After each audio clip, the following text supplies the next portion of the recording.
에 나타나고 있습니다. 마태복음 19장 16절에서 26절 함께 교독하실 때 살아계신 하나님의 음성을 다 함께 들으실 수 있기를 바랍니다. 제가 마태복음 19장 16절을 먼저 교독하겠습니다.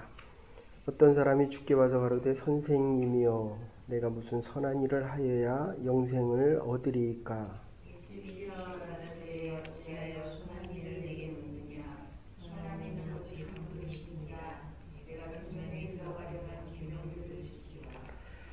가로되 어느 계명이오니까? 예수께서 가라사대 살인하지 말라, 간음하지 말라, 도적질하지 말라, 거짓 증거하지 말라.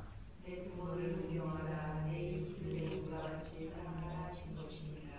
그 청년이 가로되 이 모든 것을 내가 지켰사오니 아직도 무엇이 부족하니까?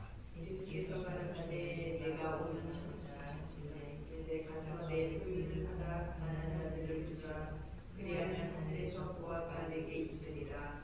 그리고 와서 나를 쫓으라 하시니.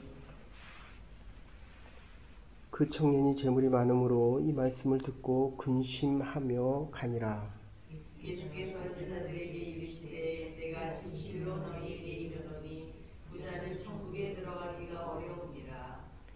다시 너희에게 말하노니 약대가 바늘기로 들어가는 것이 부자가 하나님의 나라에 들어가는 것보다 쉬우니라 하신대.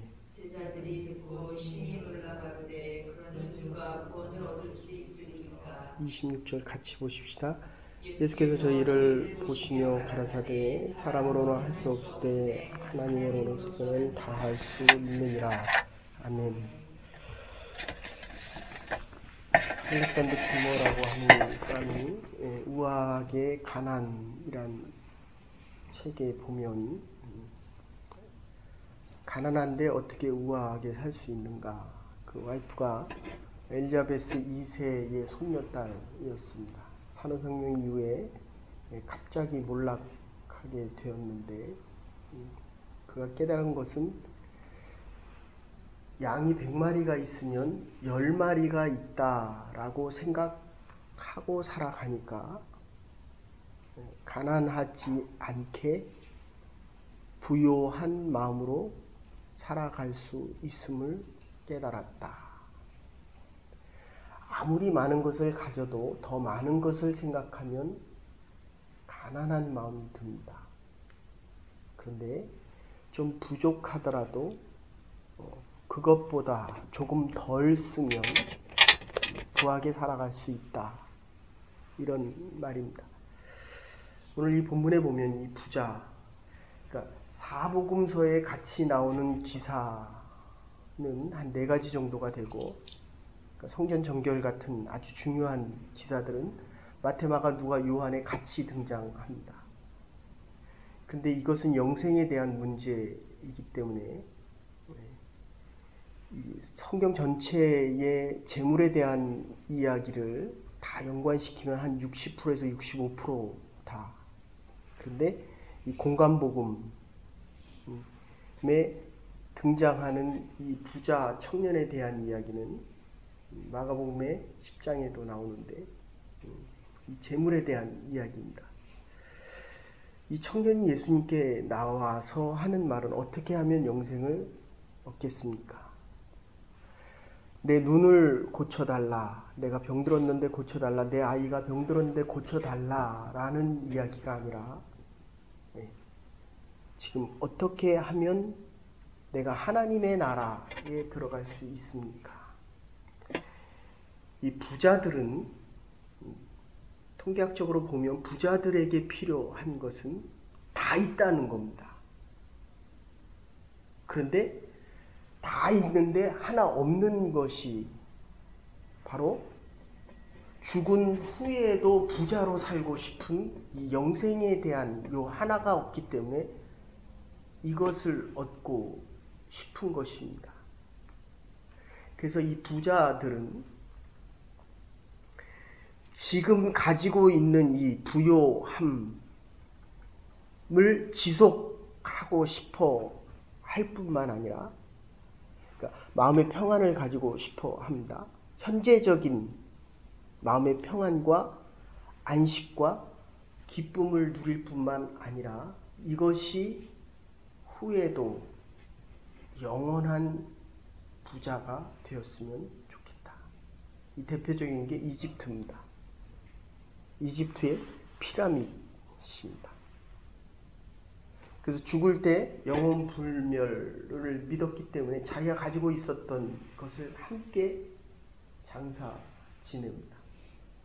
와이프도 자식들도 자기가 가지고 있었던 금은보화 모두를 다 같이 집어 넣습니다. 근데 오늘 이 본문에 대한 결론을 보면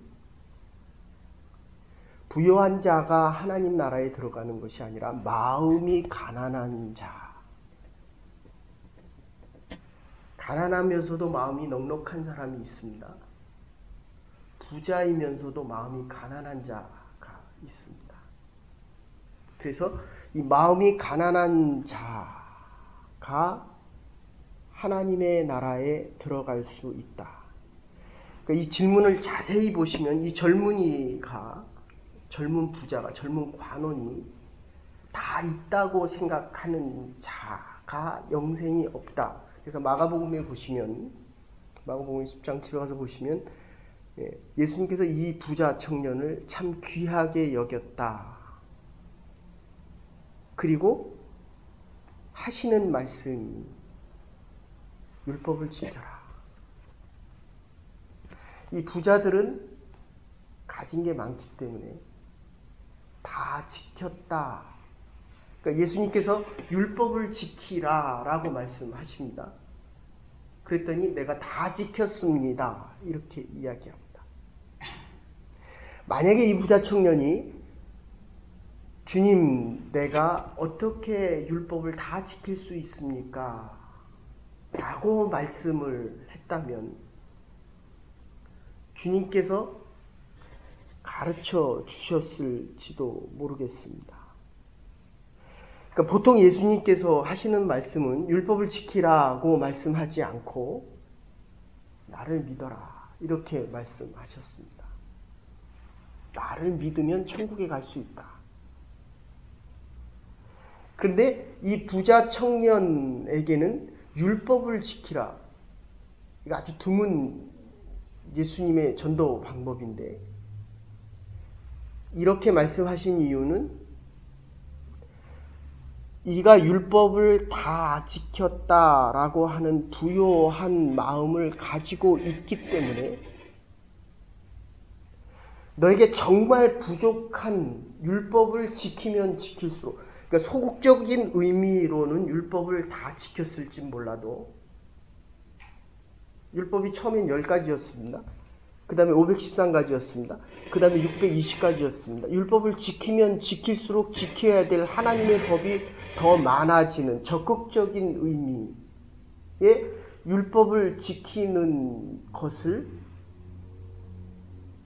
지킬 수 없다는 것을 지금 못 깨닫고 있는 이 청년에게 예수님께서 깨닫게 해주시기 위해서 율법의 이야기를 꺼낸 것입니다. 그래서 여러분들, 은혜는 절대적으로 받아야 합니다. 구원에 대한, 영생에 대한 이야기입니다. 그런데 이 재물에 대한 것은 은사입니다. 은사. 돈이 있을 수도 있고 없을 수도 있습니다. 찬양을 잘할 수도 있지만 찬양을 못할 수도 있습니다. 머리가 좋을 수도 있지만 머리가 나쁠 수도 있습니다. 이건 은사입니다. 하나님의 은혜 받은 자가 이 땅을 살아가기 위해서 필요하면 하나님께서 주시는 것입니다. 없으면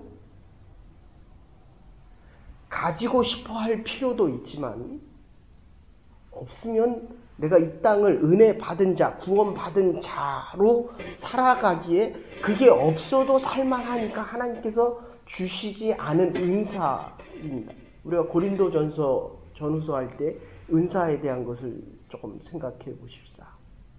그런데 어쨌든 이 청년에게 중요했던 것은 부자이기 때문에 율법을 지킬 수 있다라고 생각했던 부요한 마음이 그가 가장 얻고 싶었던 영생을 얻지 못하는 모순이 생긴다는 것입니다. 여러분들 이 돈이라고 하는 것, 빌 게이츠에게 사람들이 그렇게 얘기합니다. 너는 MS, 마이크로소프트 이 컴퓨터에 대한 소프트웨어를 만들 수가 없을 것이다. 그런데 어쨌든 만들었습니다. 워렌 버핏, 당신은 돈을 벌지 못할 것입니다. 돈을 벌었습니다. 네.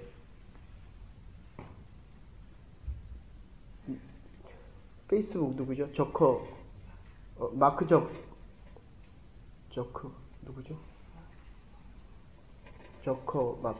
저커마크에게 사람들이 이거는 해도 페이스북이 처음에 몇 사람들이 시작한 거거든요. 돈을 못 벌 거라고 했습니다. 그런데 2%를 남기고 거의 500억 달러, 이 사람들이 거의 대부분 500억 달러씩 번 사람들이 아무 조건 없이 사회에 환원합니다. 물론 내 애들을 위해서 써달라. 그리고 워렌 버핏이 돈은 잘 버는데 돈을 잘 쓸 줄을 모르니까 누굽니까? 쓰라고 마이크로소프트에게 줍니다. 여러분, 내가 할 수 있는 것이 있지만 내가 할 수 없는 것이 있습니다. 그러면 이 부자 청년이 원했던 것은 영생에 대한 것이었다고 한다면 주님께서 지금 뭐라고 얘기합니까? 가진 것을 다 팔아서 영생을 얻어라. 가난한 자를 도와줘라. 결론이 어떻게 됩니까? 돈은 쓰는 것입니다. 내가 쓸 수 있는 것이 많으면, 쓸 수 있는 돈이 많으면 많을수록 쓸 곳이 적어집니다. 100억 달러, 500억 달러 넘어가니까 쓸 수 있는 게, 자기가 쓸 수 있는 게 별로 없으니까 다른 사람이 나보다 더 잘 쓰니까 쓰는 거예요. 어쨌든 돈은 쓸 수 있는 것입니다. 내가 쓸 수 있는 것이 있고 못 쓰면 그것을 투자를 합니다. 근데 돈을 버는 사람은 투자를 잘할 수 있는 은사가 있기 때문에 투자를 하면 돈이 더 많아집니다. 그리고 이 돈을 내가 쓰고 돈을 투자해서 벌고 나서 이 나머지 돈은 자기가 쓸 수 있는 돈이 더 이상 없으니까 도네이션을 하는 거예요. 필요한 사람들이 쓸 수 있도록. 수고와 노력이 크면 클수록 이것이 내 것이 아니다라는 생각이 커집니다. 그러니까 이게 우리가 자녀들에게 무엇을 선물을 사준다라고 하는 건 참 소중하지만 능력 이상의 것을 주면 그는 결국 망하게 한 지름길입니다. 하나님께서 우리가 쓸 수 있는 은사를 다 주셨다는 거예요. 원할 필요도 없고 있는 것이 족하고 이것으로 충분하다고 생각해도 정말 여유 있게 마음의 평안과 기쁨 속에서 은혜 받은 자로 하나님 나라에 속한 자로 살아갈 수 있다는 것입니다. 자기가 얻고 싶은 영혼을 위해서 다 투자를 해도 가장 소중한 것을 얻기 위해서 자기의 가진 것을 다 투자하고 그것을 위해 샀어야 하는데도 그것을 사지 못하고 근심하고 돌아갑니다. 그래서 예수님께서 율법에 대한 이야기를 하십니다. 마음이 가난한 자가 하나님의 나라를 얻고, 그리고 소극적 의미의 율법은 이루었지만 적극적 의미의 이 율법, 내 이웃을 내 몸과 같이 사랑하라. 왜 아직도 네 창고에 많은 것이 남아있느냐 하는 이야기입니다. 가난한 자를 돕고 도우면 있어야 될 것이 없는데 왜 아직도 네 창고에는 남아있느냐. 1980년대 미국에서 어떤 노인이 세상을 떠났는데 자녀들도 없이 아무도 없이 외롭게 떠났습니다. 신문지로 옷을 해 입었습니다. 침대가 있는 것이 아니라 신문지를 깔고 잤습니다. 옷을 신문지로 해 입었습니다. 얼마나 가난했겠습니까? 먹을 것조차도 잘 못 먹고 세상을 떠났습니다. 근데 그 신문지 밑에 보니까 1200만 달러가 있었습니다. 너무 아이러니컬한 거 아닙니까? 이게 좀 조심스러운 얘기지만 어떤 분이, 제가 처음에 여기 왔을 때 한국식품점 하는 분이 복권을 맞아가지고 수백만 달러를 이렇게 받았습니다. 그런데 그 다음에 또 복권을 샀는데 그게 또 당첨이 돼서 또 몇십만 달러를 또 벌었습니다. 10년, 15년, 20년 지나고 나서 집도 다 날라가고 하던 스토어도 다 날라가고. 이유가 뭡니까? 내가 땀 흘려서 수고하고 애를 쓰지 않으면 가치의 소중함을 모릅니다.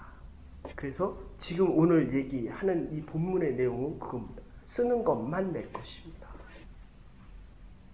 하나님은 우리에게 필요한 것을 주십니다. 그리고 가장 중요한 것은 이 소유가 내 것이 아니라 은사라는 것입니다. 내가 사용할 수 있는 권한만 있다는 것입니다. 그래서 청직이라는 표현을 씁니다. 소유는 하나님의 것입니다. 그래서 하나님의 뜻에 맞게 이것을 써야 합니다. 주인의 뜻을 알아야 은사, 우리에게 필요한 것을 얻을 수 있고, 주인의 뜻을 알아야 주인의 뜻에 맞게 쓸 수 있다는 것입니다. 제가 이번에 아프면서 참 많은 것을 깨달았습니다. 그 중에 하나가 그겁니다. 제가 20살 때부터 군대에서 사고를 당하고 하나님께서 다시 살려주시고 그때부터 새벽기도를 하고 지금 40년을 했습니다. 이 40년 중에 하나님께서 인정해 주는 날들이 얼마나 될까? 이게 저의 소원입니다. 그래서 부족하지만 거의 새벽 예배 설교가 주일 설교와 같이 비슷했으면 좋겠다. 하나님의 말씀을 전할 때마다 성경 공부할 때도 이게 주일 설교와 비슷했으면 좋겠다. 내가 최선을 다했다는 거 중요합니다. 그러나 더 중요한 것은 하나님께서 인정해 주시는 시간과 날들이어야 된다는 것입니다.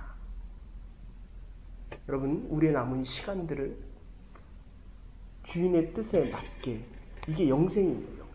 이게 지금 바늘귀로 들어간다. 이게 원어상으로 따지면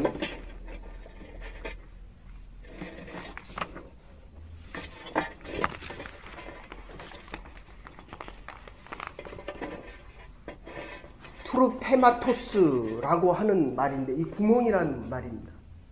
그래서 바늘 눈이라고 영어로는 쓰지만, 니들리스 아이 이렇게 표현하지만 원래 의미는 구멍입니다. 그래서 한국식으로는 바늘 구멍. 그런데 낙타가 짐을 많이 지고 있는데 그게 어떻게 바늘 구멍으로 들어갑니까? 그런데 성으로 들어갈 때 보면 큰 성문을 닫으면 조그만 쪽문이 있어서 낙타 있는 짐을 다 내리고, 이 낙타라는 거 원래 무릎을 못 꿇지 않습니까? 근데 무릎을 꿇고 들어가면 들어갈 수는 있다는 거예요. 그런데 부자는 낙타가 바늘귀로 낙타는 들어갈 수 있지만 낙타가 바늘귀로 들어가는 것보다 부자가 하늘나라에 들어가는 것이 더 어렵다. 그래서 잠언 30장에 보면 솔로몬이 이렇게 이야기합니다. 너무 부하지도 않고 너무 가난하지도 않게 해달라. 그래서 디모데전서에 보면 이 돈이 일만 악의 뿌리다, 근원이다. 사랑하는 여러분, 우리의 남은 날들 주인의 뜻에 맞게 사용하십시다. 남은 시간이 얼마인지 모르지만 10년을 1년처럼 쓰는 것이 아니라 이 1년, 이제까지 하나님이 주신 은혜와 축복의 은혜 속에 구원의 생명, 영생을 얻은 자들이 하나님이 주신 시간과 물질들, 이 은사를 가지고 주인의 뜻에 맞게 쓰면 1년을 10년처럼 살아갈 수 있다. 율법을 지켰다라고 하지만 사랑의 율법을 지키지 못했습니다. 그래서 근심하고 돌아갑니다. 우리가 주의 전을 찾을 때마다 근심하고 돌아가는 자들이 아니라 하나님의 말씀을 들을 때마다 주인의 뜻을 깨달을 때마다 기쁨과 감사함이 넘쳐서 하나님의 영광을 높이며 하나님의 뜻 안에 하나님의 일들을 이루며 살아갈 수 있는 하나님의 교회와 우리의 남은 날들과 하나님의 부름 받은 자들이 될 수 있기를 주의 이름으로 축원합니다. 이제는 괴머리 되신 우리 주 예수 그리스도의 극진하신 은혜와 하나님의 무한하신 사랑과 성령의 감동 교통하심 다 놓고 죽어야만 할 때 하나님의 영생의 문제를 해결할 수 있듯이 하나님 좀 더 낮아져서 작고 겸손한 마음 가지고 하나님 나라의 일을 위하여 부자가 되어서 아무리 많은 돈이 있다 하더라도 우리의 소유가 아니기에 정말 주의 뜻대로 주인의 뜻대로 살아가기로 결단하는 부름받은 주의 백성들과 하나님의 교회와 우리의 남은 날들 위해 이제로부터 영원토록 함께 하시옵기를 축원하옵나이다. 아멘. 오늘도 하나님의 뜻을 이루며 살아갈 수 있는 마음의 부요한 자들 되시옵소서.